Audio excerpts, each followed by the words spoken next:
በየቤቱ እየገባ ተደብቆ የሚሰርቅ ኒውዮርክ ከተማ ላይ አንድ ሌባ ነበረ። በመጀመሪያ ቀን ፍሪጅ ሰረቀ። በቀጣይ ቀን ደግሞ ወንበር በሚቀመጠውን ትንሿን ጠረጴዛ ሰረቀ።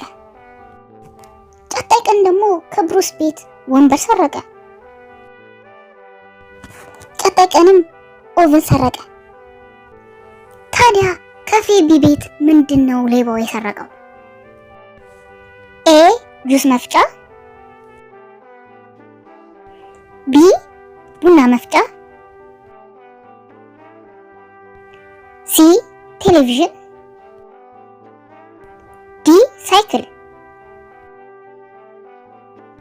ትኩረት ሰጣችሁ መልሱን ኮሜንት ላይ ጻፉልኝ። ለመጀመሪያ ትክክል ለመለሰ ሰው የ500 ብር ካርድ እሞላለሁ። ቴሌግራም ሊንኬን ከስራ አስቀምጣለሁ፣ እዛ ላይ አናግሩኝ።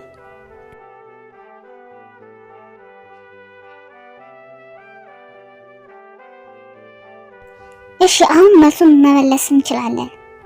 ሌባው ሲሰርቅ የነበረው የስሙ የመጀመሪያ ፊደል ተገን በማድረግ ነው። ለምሳሌ የመጀመሪያው ሰውዬ ሮኒ ነበረ፣ ሪፍሪጅሬተር። የሁሉንም የመጀመሪያ ፊደላቸውን እያየ ነበረ ሲሰርቅ የነበረው።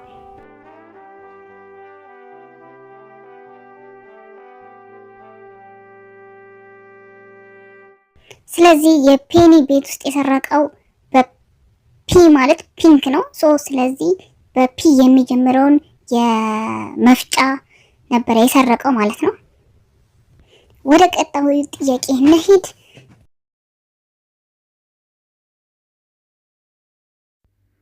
አንድ ቀን ቫምፓየሮቹ እርስ በርሳቸው መጣላት ጀመሩ። ከነሱ መሃል ያለው ደግሞ የቫምፓየሩን ደም መጠጣት ጀመረ። የቆየ ደም ነበር። አንደኛው ቫምፓየርም ደሙ እንደተጠጣ ሲያቅ ወዲያውኑ ፖሊስ ጠራ። ፖሊስ ማሁልም መጣ። ፖሊስ ማሁልም ወዲያውኑ ሁሉም ጥያቄ አፋጠጣቸው። የቫምፓየሩ ሚስት እንደዚህ አለች፣ እኔ መታጠቢያ ቤት ፊቴን እየታጠብኩ ነበረ።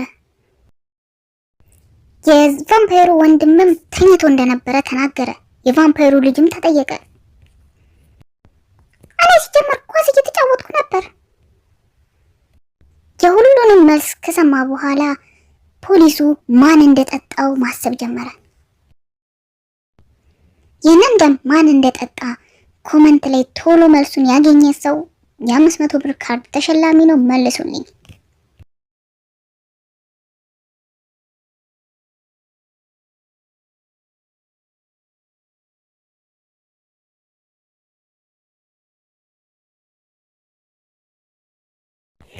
መልሱም የቫምፓየሩ ወንድም እየዋሸ ይመስላል። ምክንያቱም የተኛበት አልጋና የሱ ቁመት አንድ አልነበረም። በጣም ትንሽ አልጋ ነበር። ስለዚህ አልተኛም ማለት ነው።